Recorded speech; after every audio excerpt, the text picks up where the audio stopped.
I walked out of work to an empty parking spot. My car, just paid off, was gone. I called my girlfriend, panicking. Oh, relax. I gave it to my son.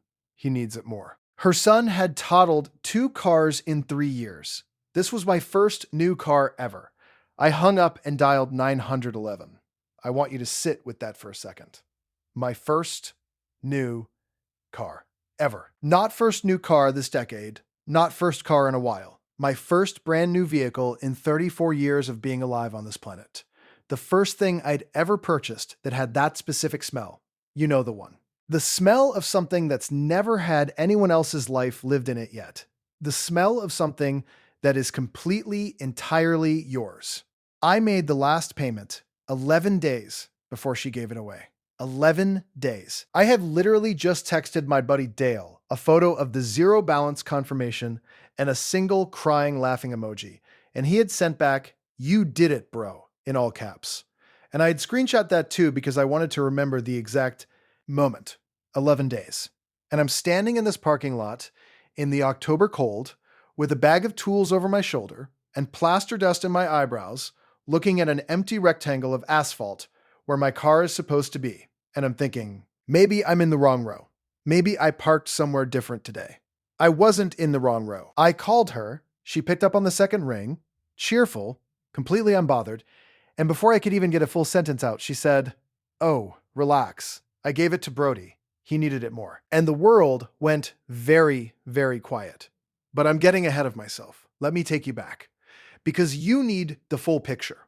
Because without it, what I did next just sounds unhinged. And while I will admit it was maybe slightly in the unhinged neighborhood, it was a very organized, very deliberate, very specific kind of unhinged that I feel in my soul was completely proportional. You'll decide for yourself. My name is Isaac. I'm 34 years old. I live in Louisville, Kentucky. Born and raised, never quite left, probably never will, and I've made my peace with that. I'm a plasterer, have been for going on 12 years. I work for a mid-sized contractor out of the East End. We do everything from historic renovations downtown to new builds in the Highlands. And I am, without false modesty, genuinely good at what I do. I mean exceptional.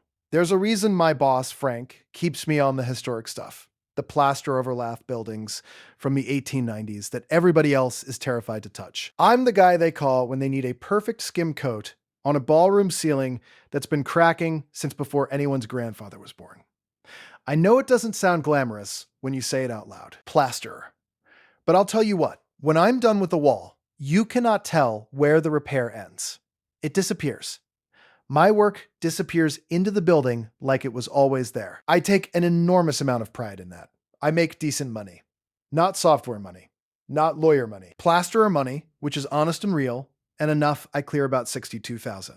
In a good year, sometimes more if Frank lands a big restoration contract. I pay my bills.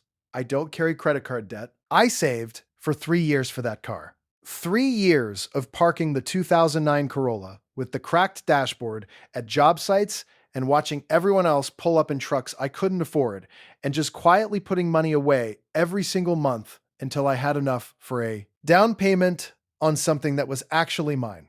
I have a daughter, Maya. She's 8. She lives with me half the time, week on, week off. Her mom and I split evenly, and it actually works better than most people would guess. Maya is the whole reason I get out of bed.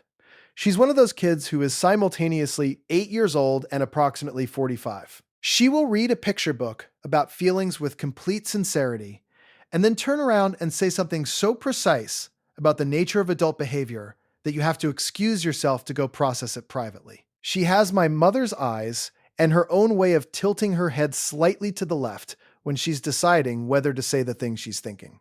She usually says it. I need you to keep Maya in mind for later. I met Renee 2.5 years before all of this.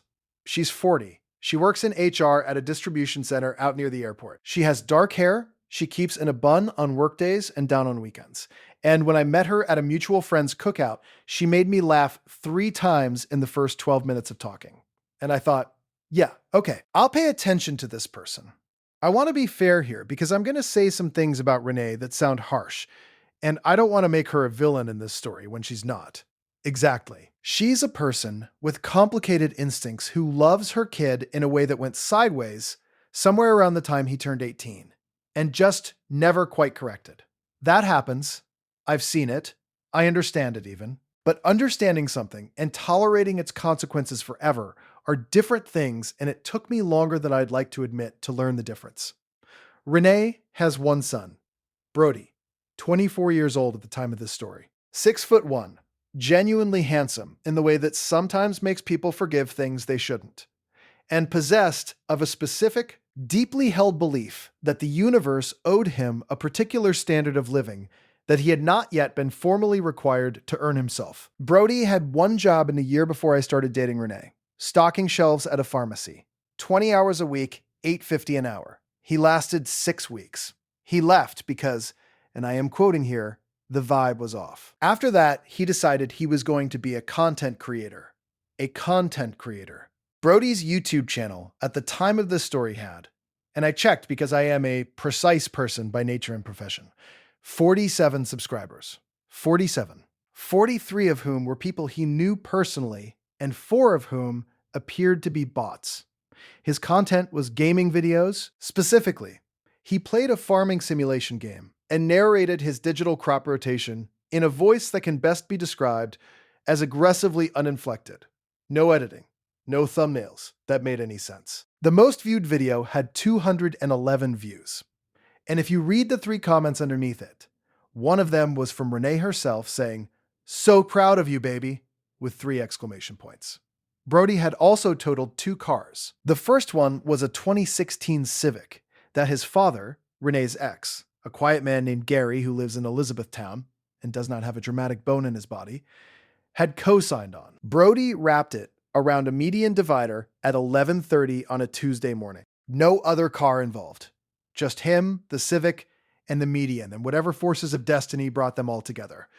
The second car was Renee's own 2019 Hyundai, which Brody borrowed just for the weekend, 18 months before this story, and returned with a crumpled rear quarter panel and an explanation that involved another car coming out of nowhere in a parking lot. That was, by his own account, completely empty at the time. 2 cars in 3 years, 24 years old, 47 subscribers. Now, I need to tell you about the slow part, the part before the parking lot, because this didn't come out of nowhere. It came out of 2 years of me slowly, quietly, comprehensively funding a household while convincing myself it was temporary. I moved in with Renee 14 months into dating. Or more precisely, I moved into Renee's house, the house she was renting on a nice tree-lined street in the Germantown neighborhood. A 3-bedroom with original hardwood floors that I spent one weekend refinishing as a move-in gift because I cannot look at damaged floors without wanting to fix them. The rent was $1,900 a month. Renee was covering $1,200 of it. Her last roommate, a friend who'd moved away for a job, had been covering the other $700. Within 3 months, I was covering the whole $1,900. Renee's income hadn't changed. But there were things. Her car insurance went up because Brody was still on her policy. There was a credit card bill that was just temporary. There was a month where her hours got cut, and I said, don't worry about it without thinking too deeply about what that would mean in practice. There's a difference between helping someone through a hard month and becoming the structural foundation of a household indefinitely. But I crossed that line somewhere in the second month and didn't notice until I was very, very far on the other side of it. Brody was living in the 3rd bedroom. I want to be crystal clear about this. Brody was a 24-year-old man living in a house I was paying for, eating food that I was purchasing, sleeping under a roof that was staying dry because of my paycheck, and he had never, not once, not a single time in 14 months, offered to contribute $1 or a chore, or even, on most days, a basic thank you. He called me dude, not Isaac, not even some other name, just dude. Hey dude, we're out of cereal. Hey dude, do you have $10? The $10, for the record, was never once repaid in any amount. I tracked it in my head without meaning to. Month 1, $10. Month 3, $20. Month 6, And this was the one that really sent me. He asked me for $65 for a microphone for his YouTube channel.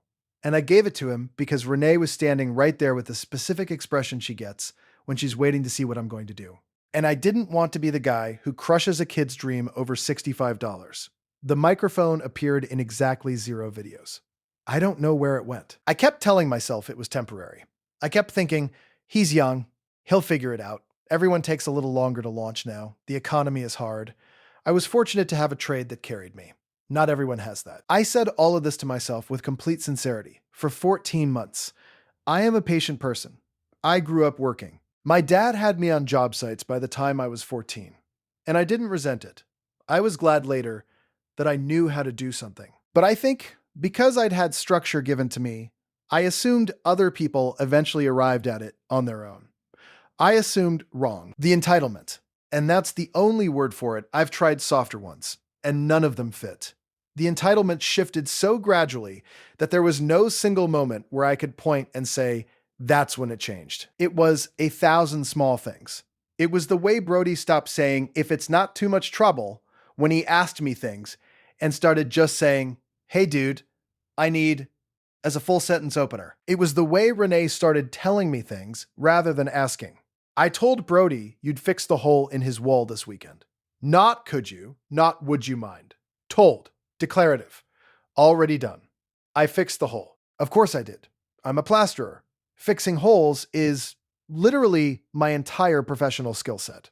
But there is a difference between offering your skills as a gift and having them assumed as a service. Nobody told me that if you always say yes, people stop seeing it as generosity. They start seeing it as policy. The thing that finally broke something open in me, not the explosion, not yet, but the crack, happened on a Sunday in September.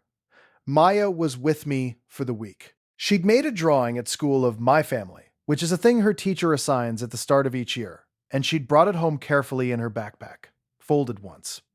The drawing had me, her mom, her grandma. And then off to the side, a little smaller, connected by a thin pencil line, there was a stick figure she'd labeled Renee. She spelled it without the second E. And a taller figure next to it labeled Brode. I thought that was sweet. I thought it showed she was trying to incorporate the people in my life into her understanding of family. And then I showed it to Renee, because I thought Renee would be touched by it. And Renee looked at it and said, why'd she make Brody so small? That's it. That's all she said. Not how sweet. Not she drew me. Just, why is Brody small? Maya was sitting at the kitchen table 5 feet away. She heard it. She took the drawing back very carefully, folded it back up, and put it in her pocket. And she didn't say anything, and she didn't cry, and she just picked up her juice box and her book and went to her room and closed the door. She's 8. She already knew. Something tightened in my chest that afternoon that never quite untightened after that. I didn't say anything. I didn't make a scene. I washed the dishes. I put Maya to bed. I lay in the dark and thought about the drawing folded up in her jacket pocket and told myself I'd figure it out. I told myself that a lot. Then came the parking lot. Let me walk you through the rest of that phone call, because it's important that you have the full detail of it. Renee said, oh, relax. I gave it to Brody. He needed it more. And I said he needed, Renee, that's my car. She said, I know, but he had this opportunity and there was no other way to get there, and you have your work van. So, my work van, which belongs to Frank's company, which I drive to job sites and then return to the lot at the end of the day. That is not my vehicle in any sense that would be useful to a person who needs transportation. To exist as an independent adult, I said, where is he going? And there was a pause. Just a small one. A pause that, in retrospect, contained everything I needed to know. She said, a competition. It's a big deal, Isaac. He's been working toward this. A competition. Brody, who had not held a job since the pharmacy 6 years ago, who had 47 YouTube subscribers, who had totaled 2 cars, was driving my brand new paid-off Honda Accord to a competition. I asked what kind of competition. Another pause. Cheese, she said. And that is when something in my brain gently, quietly, permanently snapped. I'm sorry. What? Cheese tasting. It's a national thing. He was scouted, Isaac. They reached out to him specifically. Some kind of artisan cheese excellence thing. There's a $5,000 prize. I stood in that empty parking space and I looked at the sky and I thought about the 3 years I'd spent saving for that car and the 11 days since I'd made the last payment and the 47 subscribers and the $65 microphone that appeared in 0 videos and the drawing folded in Maya's jacket pocket. And I said, the only thing I could think to say, I'm going to have to call you back. And I dialed 911. Because here is the thing. I don't care who you are or how much you love someone or how long you've been making excuses for a 24-year-old who calls you dude. The moment a person takes your vehicle without your permission and hands it to someone else, someone with a documented, medically impressive history of destroying motor vehicles, that is not a relationship problem anymore. That is a police matter. The dispatcher was patient. I explained the situation.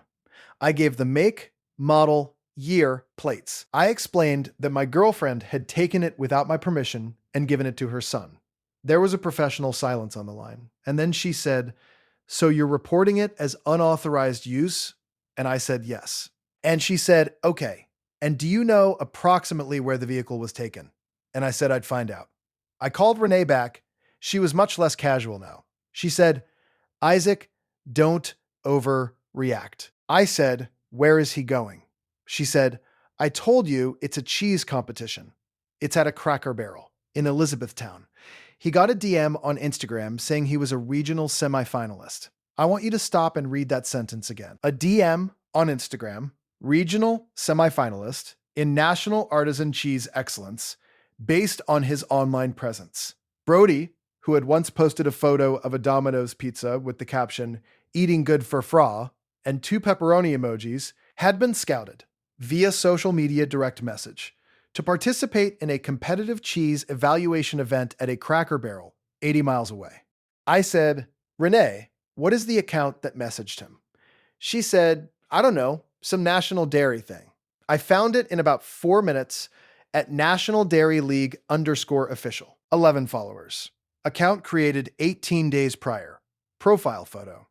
A stock image of a cheese wheel that appears if you Google cheese wheel and click images and pick the third result. Their most recent post was a blurry graphic that said, "Calling all cheese enthusiasts. Regional selection now open," in a font last used legitimately in 2009. Now, at this point, I want to be very clear about what the situation actually was. My car, my first brand new car, 11 days fully paid off, was somewhere on I-65 heading south, in the hands of a person who had destroyed 2 vehicles in 36 months. Driving to a Cracker Barrel for a cheese competition that had been organized via a fake Instagram account with 11 followers, I sat on the curb of that parking lot and I called Frank and I said, "Frank, can you come get me?" Frank said, "What happened?" I said, "I'll tell you in the car." Frank picked me up 20 minutes later in his truck. I told him the whole thing on the way to the impound lot, where, as you will shortly find out, my car had already arrived ahead of me. Here's what happened to Brody on his journey toward artisan cheese excellence. He made it approximately 14 miles. He had pulled into a Wendy's drive-thru on the south side of Louisville, not to eat, notably, but to create content. He had in the passenger seat of my brand new Honda Accord a decorative pillow in the shape of a cheese wheel emoji that he'd grabbed from his bedroom before leaving. He wanted to photograph himself, holding it as a kind of journey begins post for his Instagram followers, of whom there were at this time 206. He had propped the cheese pillow on his lap, picked up his phone, and in the process of composing what he described to the responding officer as a cinematic angle, he had rolled forward 3 feet into the bumper of the Toyota Camry, in front of him, at a speed the officer assessed as between 3 and 5 miles per hour, 3 to 5 miles per hour. The Camry belonged to a DoorDash driver named, per the incident report, Marcus, who was in the middle of an active delivery of someone's Applebee's order and who got out of his car, looked at his bumper, looked at Brody, and made the specific face of a man who has not been paid enough to process this. The contact was minor, technically. The damage to the Camry was superficial. The front bumper of my 2023 Honda Accord had buckled inward in a way that was clearly going to cost between $1,400 and $2,000 to address. 11 days, My car had been mine, fully and completely, for 11 days. Brody called his mom called me. His mom's message was, "It's barely anything, Isaac. Please don't be dramatic." The DoorDash driver, Marcus, who by this point had missed his delivery window and was watching his rating drop in real time, was standing next to the cars taking photos and wearing the expression of someone composing a very thorough online review. And I was sitting on a curb outside my job site with plaster dust in my eyebrows, waiting for my 62-year-old boss to come pick me up because my car was in a Wendy's drive-thru 14 miles away, having been piloted into a Camry by a man attempting to photograph himself with a novelty cheese cushion on his way to a fake Instagram competition. Okay, so here's the part where I need you to understand something about me. I am a calm person. I am a methodical, patient, precise person. I work with materials that demand exactness. You rush a plaster mix, it cracks. You rush a skim coat, it bubbles. You make it personal, you make mistakes. I have been doing this for 12 years, and I have never, not once, had to tear out a wall I laid because I got emotional about it. What I did over the following 48 hours was calm and reasonable and precisely scaled to the situation. Here's what you need to know first. When I moved into Renee's house, I did what any plasterer in a relationship with someone who has an old house does. I fixed things. Not little things. In 14 months, I had replastered the entire hallway, original horsehair plaster, matched perfectly. You cannot find the seam. I had patched every crack in the living room ceiling. I had filled the hole Brody punched in his bedroom wall the previous spring, the one Renee had asked me to fix when I got a chance, and which I did one Saturday, saying nothing about it. And I had, and this is the important part, spent one full long weekend rebuilding and resurfacing Brody's achievement wall. The achievement wall. This was a thing Brody had in his room. An entire wall, the long one facing the window, that he had used as a display space for the landmarks of his personal greatness. There were printed Instagram screenshots of his most liked posts, framed. There was a certificate from a middle school science fair, second place, 2012, in the category of Earth and Space, in a frame he bought specifically for it. There was a printout, also framed, of the YouTube notification he'd received when he hit 10 subscribers, which he had signed in blue marker in the bottom right corner, as if it were a piece of art. There were 2 blue participation ribbons from a youth soccer league. There was a laminated printout of a comment someone had left on one of his videos that said, and I am quoting verbatim because I read it while I was patching the walls around it, "Dude, crop rotation is actually kinda interesting. Subbed." He had laminated a YouTube comment, framed and laminated. And there, at the center of the wall, given pride of place, was a large printed photo, maybe 11 by 14, of Brody standing in front of a green screen holding 2 thumbs up, wearing a ring light halo glow, with the text, "Content creator / Louisville KY," printed across the bottom in a font that had been chosen to communicate serious professional credibility, and had fallen slightly short. I had patched the walls around that display. I had worked carefully not to disturb a single frame. I had done it with the kind of professional respect I would bring to any client's space. I thought about that wall for the entire drive to the impound lot. I thought about Maya's drawing folded in her pocket. I thought about 11 days. I thought about 3 years of saving.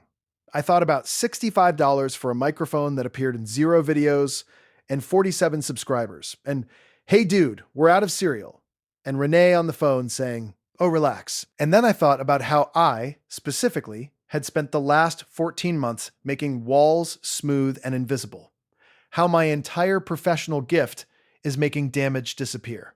How I do it so well that no one can tell afterward that anything was ever wrong. How I could apply that skill in a more thematically resonant direction. I picked up my tools from the job site. I drove in Frank's truck because Frank, God bless him, understood the situation completely and said, "I don't need it back until Monday, take it." I drove to a plastering supply store I know that keeps late hours. I purchased 1 5-gallon bucket of joint compound, a fresh bag of setting type plaster, my preferred brand of fiberglass mesh tape, 2 gallons of primer, 1 quart of Dover White, which is the same color as the walls in Brody's room because I had painted them myself and I knew the exact product. I went home, Renee's home, the home I was paying for, at 11:30 at night. Renee was not there. She had gone to collect Brody from the Wendy's situation. He was fine, by the way, completely physically fine, suffering only from a deeply bruised ego and the fact that Marcus, the DoorDash driver, had taken approximately 40 photographs of the scene and posted one of them to a Louisville driver's Facebook group with the caption, "This man hit me." In a Wendy's drive-thru, trying to take a selfie with a cheese pillow, and the car isn't even his. I did not know about that post yet. I went to Brody's room. I looked at the wall. I looked at the 11 by 14 photo of Brody in front of the green screen with the ring light halo. I looked at the laminated YouTube comment. I looked at the second place Earth and Space certificate from 2012. I looked at the content creator / Louisville KY footer. And then, calmly, methodically, with professional precision, I took every single thing off that wall. I laid it all on the bed, and I plastered over the entire thing. Not patched, not repaired.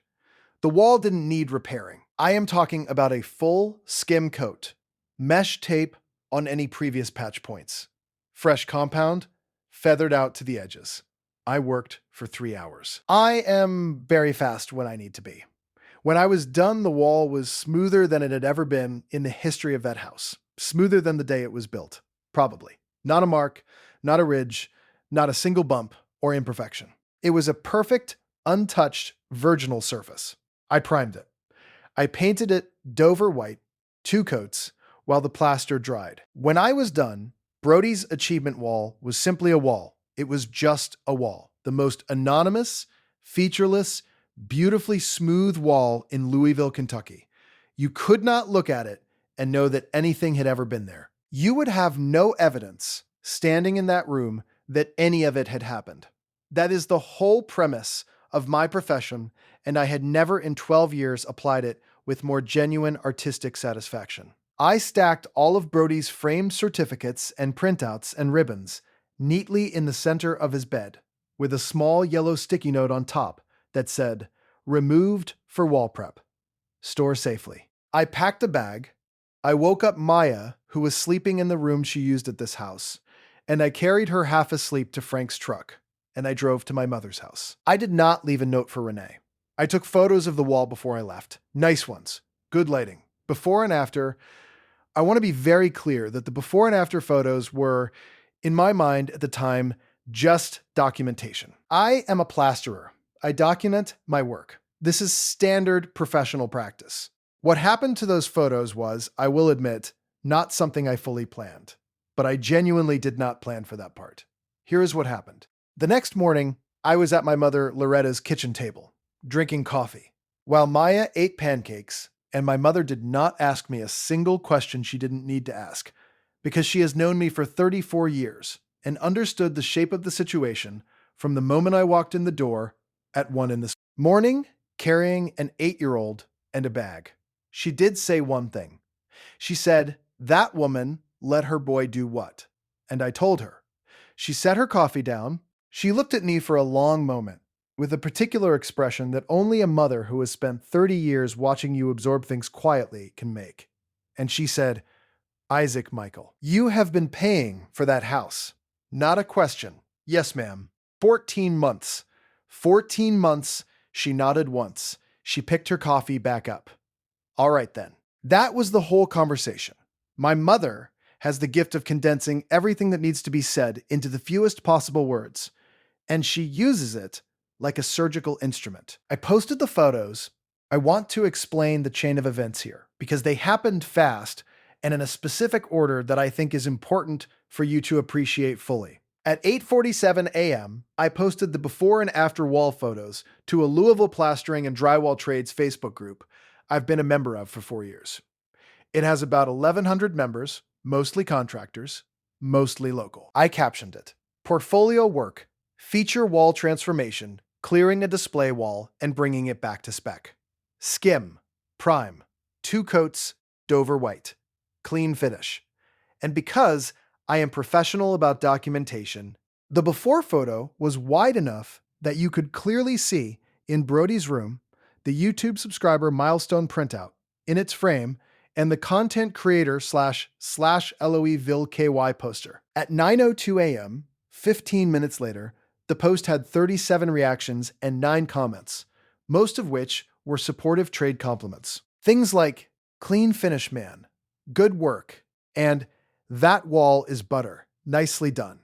At 9:14 a.m., a member named Derek posted, "Wait, is that a signed YouTube subscriber notification?" "Is that framed?" At 9:16 a.m., another member posted, "Bro," he laminated a comment. By 9:45 a.m., the post had been shared 3 times. By 10:30 a.m., it had been shared to the Louisville Next Door community page by someone who was a member of both groups. And there it met an audience of approximately 4,000 people who were, collectively, having a slow Friday morning and were extremely willing to engage with content about a young man's achievement shrine being quietly plastered into oblivion by his mother's boyfriend. At 10:47 a.m., Renee called me. I did not pick up. At 10:51 a.m., Renee called again. I did not pick up. At 10:53 a.m., she sent a text that said, "ISAC, what did you do?" At 10:54 a.m., she sent another one that said, "People are sharing this." At 11:02 a.m., she sent, "His certificates are in there. That's his room." At 11:09 a.m., she sent a voice memo that I later listened to, in which contained the information that her coworker, Janet, who worked in accounts payable and had no connection to me, to Brody, to this house, or to the Louisville plastering trade community, had sent her a screenshot of the Nextdoor post with the message, "OMG, is this your house?" I want to pause here. Janet from accounts payable, who had never met anyone in this story, was now in possession of the before and after photo and had opinions about it. That is the moment I knew this had achieved its own gravity. At 11:15 a.m., Brody himself texted me. The text said, "Dude, not cool. 2 words, no punctuation." And somehow, from a person who had spent 14 months calling me dude in ways that communicated the full weight of his casual indifference, this particular dude, not cool, landed differently. Because this time, the dude had a period after it. And I thought, first punctuation I've ever received from you, Brody. We're making progress. At 11:28 a.m., a woman I do not know on the Nextdoor post commented, "Okay, but who keeps a signed, framed receipt of their own YouTube notification?" I'm not judging. I'm just saying this is a specific choice. And that comment got 41 likes by noon. At 11:44 a.m., and this is the detail that I genuinely did not plan for, the detail that has its own substory, the detail that people are still bringing up when I see them. At 11:44 a.m., someone in the plastering group found Brody's actual YouTube channel, the Farming Simulation channel, and posted the link in the comments of my portfolio post. And 12 people subscribed. 12 new subscribers arrived on Brody's channel, a channel that had had 47 subscribers for the better part of 8 months, because strangers on the Louisville Trades Facebook page clicked on it out of pure human curiosity, and then, apparently finding the deadpan narration of digital crop rotation unexpectedly compelling in a way that was difficult to explain, subscribed. His subscriber count went from 47 to 59 in 4 hours. When I found that out, I laughed for about 45 seconds. When I told Dale about it, Dale said he owes you a commission, and I laughed for another minute and a half. The fallout continued at a pace I was genuinely not prepared for. At 12:30 p.m., Renee's mother, a woman named Diane, who lives in Clarksville and who I had met exactly 4 times at family dinners, called me. I picked up because I didn't recognize the number. She said, "Isaac, this is Renee's mom. I saw the post." And then she said something I did not expect.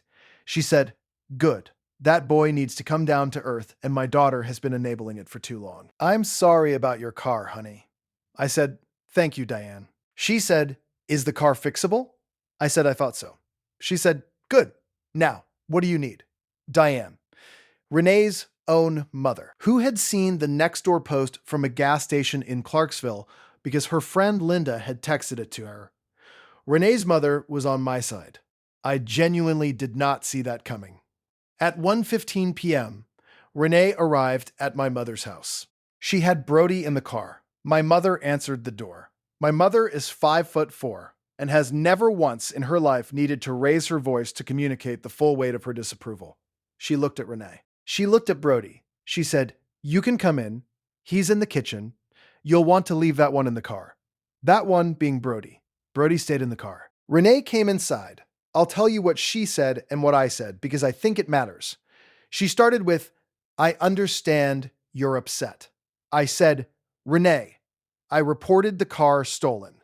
That landed. She sat down. I said, "You took my car without asking me, and you gave it to someone who has destroyed 2 vehicles in 3 years so he could drive 80 miles to a cheese competition that was organized by a fake Instagram account with 11 followers." Long pause. She said, "I panicked. He was so excited.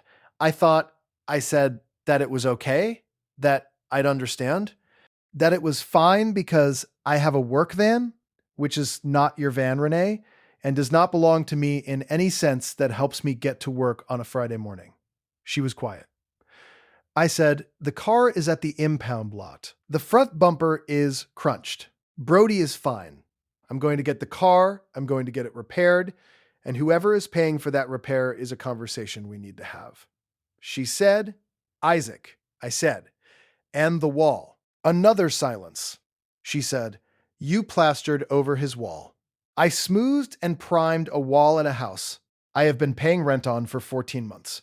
I left everything from the wall in a neat pile on the bed. Everything is intact. The wall has never looked better. And approximately 400 strangers on Facebook agree with me. Something happened then that I did not expect.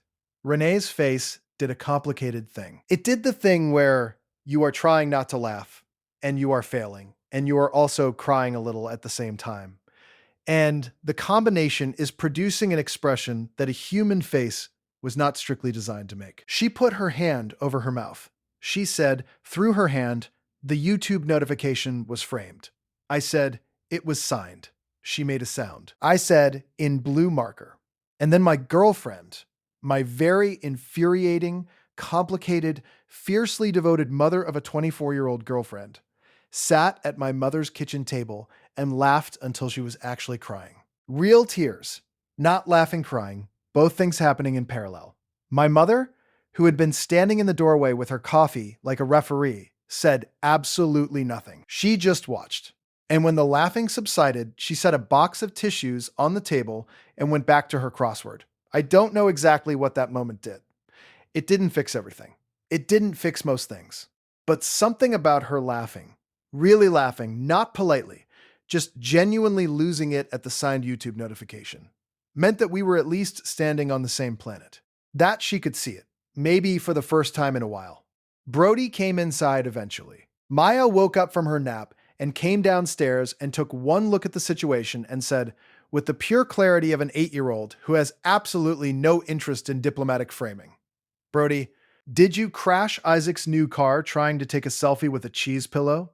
The room went silent. Brody said, "It wasn't a selfie. I was going for more of a..." Maya said, "That was really dumb." My mother turned a laugh into a cough. Renee covered her face. I looked at my daughter, my 8-year-old, precise, clear-eyed, slightly terrifying daughter, and thought, you are worth every single bit of this. Brody did eventually say something that surprised me. Not that evening.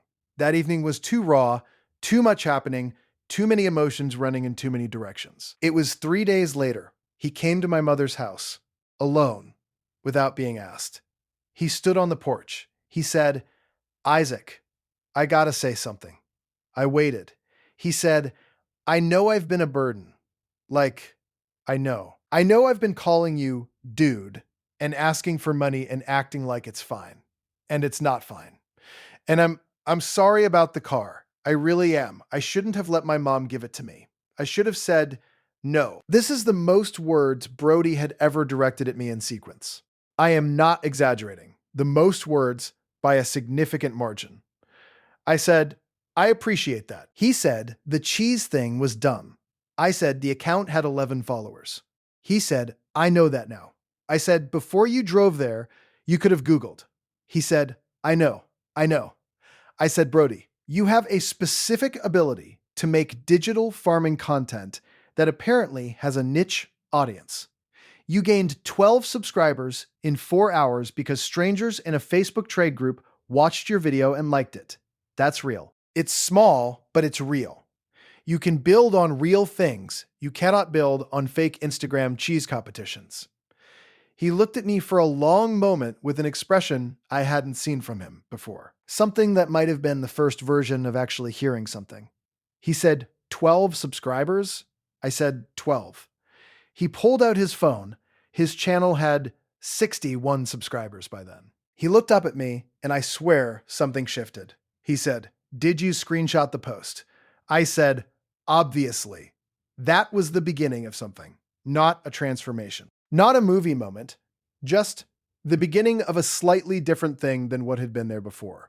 The car cost $1,840 to repair. After a very specific conversation, Renee covered $1,200 of it from savings, and Brody worked 3 weekends doing yard cleanup for a neighbor of Frank's to cover the remaining $640. He was slow and not very efficient at yard work, and apparently complained about his back the entire time.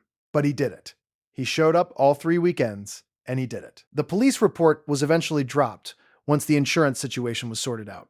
My insurance took the hit, and I spent 2 months furious about that, and then let it go because carrying it was heavier than putting it down. I moved out of Renee's house. I found my own place, a second-floor apartment in the Highlands, hardwood floors that were in mediocre shape, but nothing I couldn't fix. Good light, close to everything. I took my tools and my good kitchen knife and the refinished coffee table I built from scratch 2 years before.